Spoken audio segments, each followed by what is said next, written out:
integrity, accountability, transparency. Tatlong haligi ng isang tapat na serbisyo at advokasya ng Audit Committee. Magandang araw mga kapwa ko ka-sellers at kamay-ari. Ako po si Bernard May Cakayan, isang proud online microseller tulad nyo at pinanday ng panahon sa paglilingkod bilang opisyal ng ating co-op. Mula sa Ethics Committee hanggang sa Gender and Development Committee. At ngayon, bilang bahagi ng Audit Committee, sinigurado kong tapat, malinaw at patas ang pamamahala sa ating co-op. At nais ko po itong ipagpatuloy.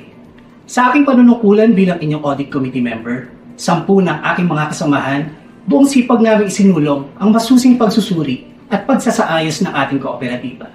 Ilan sa mga ito ay ang revision ng audit policies and procedures para sa mas epektibo at malinaw na auditing process, pagkuha ng bagong external auditor upang masiguro ang patas at independenteng pagsusuri, pagsasagawa ng special audits upang matukoy at matugunan ang mga posibleng panganib at mga improvements sa ating sistema.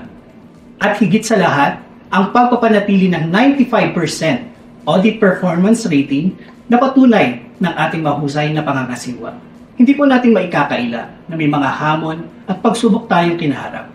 Ngunit may malinaw po tayong mga plano upang mas mapatatag at mapabuti ang ating paglilingkod. Muli, ako po si Bernard May Cakayan na muling humihiling ng inyong suporta at tiwala bilang miyembro ng Audit Committee. Kasama ninyo, we will uphold integrity, accountability, and transparency. Maraming salamat.